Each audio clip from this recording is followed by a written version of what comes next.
Welcome to the Resistance. On May 19th of 1919, a man with a chiseled jawline, a prominent nose, and a commanding presence stepped off a steamer and onto the shores of the Black Sea in what is now northeast Turkey.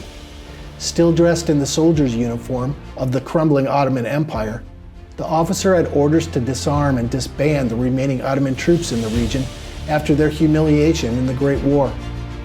But this man had other ideas.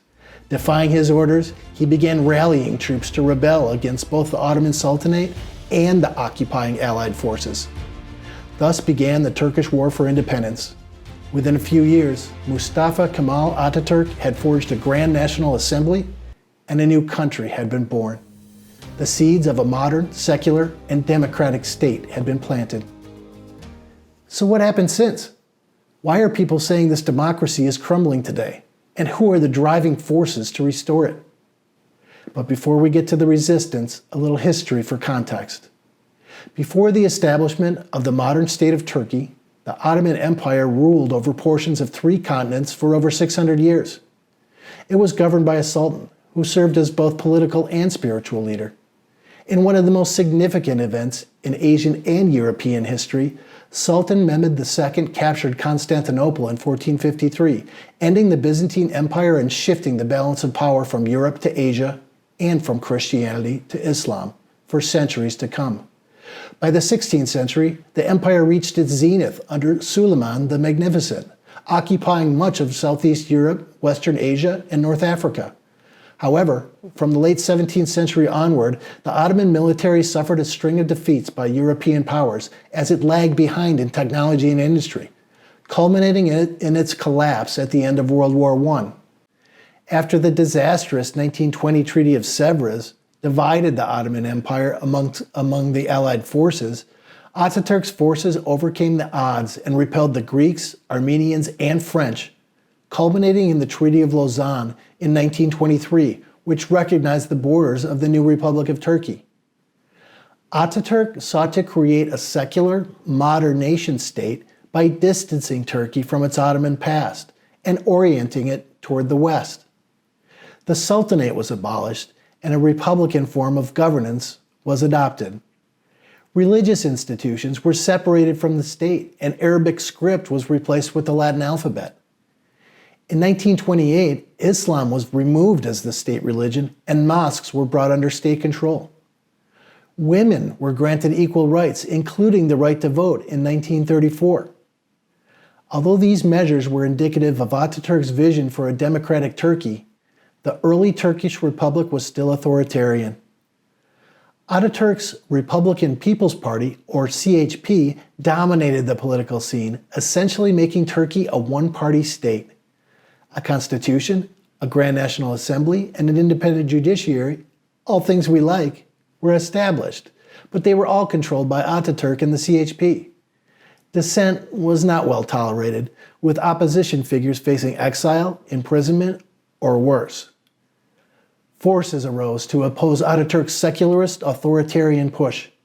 The 1920 Treaty of Sèvres had proposed the establishment of a Kurdish state, but Ataturk ignored this, leaving the Kurds stateless as they remain today. Rankled by this and the abolition of the caliphate and the closure of religious schools, Sheikh Said Prevan led a revolt against Ataturk in 1925, capturing the city of Elazığ before capturing cities throughout southeast Turkey.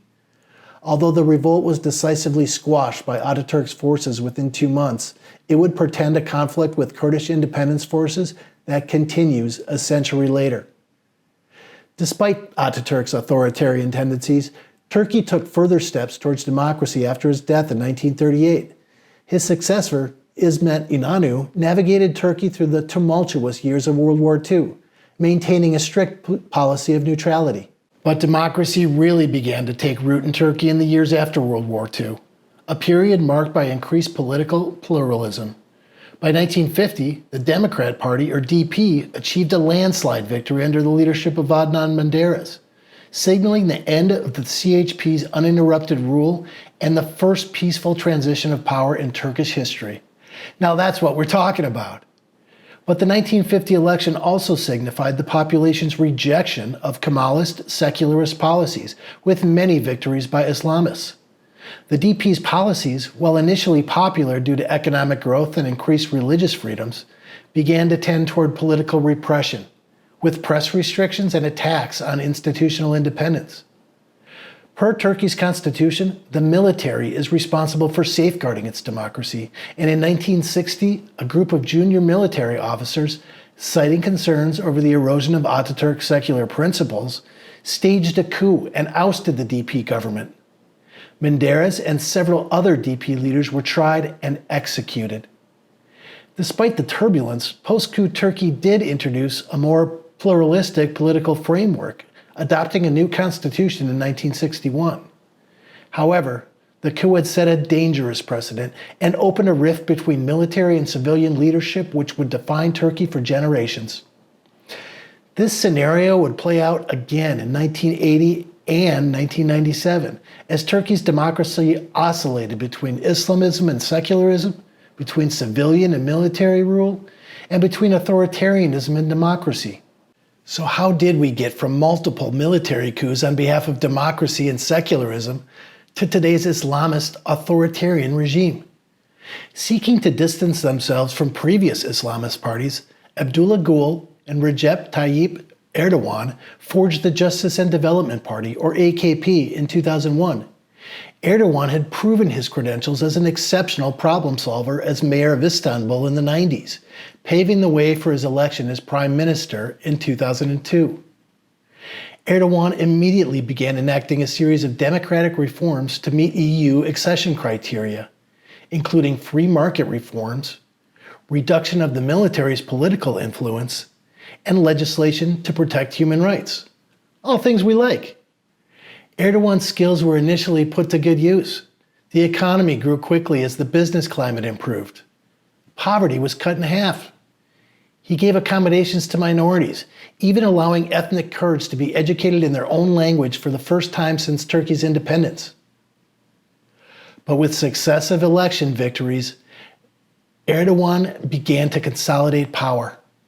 In 2010, a constitutional amendment increased political influence over judicial appointments. Then in 2014, Erdogan, having served the maximum 3 terms as prime minister, ran for president. Traditionally just a ceremonial role, Erdogan transformed the presidency into a central role, amassing more power. Then in 2017, Erdogan held a constitutional referendum which approved the conversion of Turkey's political system from a parliamentary to a presidential model, granting Erdogan and the executive branch even more power, diminishing the role of parliament and completely eliminating the role of prime minister. The more Erdogan consolidated power, the more Turkey's economy suffered. After 2016, Turkey's economy began to slump. Unemployment soared and a debt crisis grew, which eventually contributed to a currency crisis in 2021. Inflation soared too, and in 2018, allegations of electoral fraud began. Stay tuned to this channel for part 2 of this series, where we examine the human rights heroes who are fighting to restore Turkey's democracy.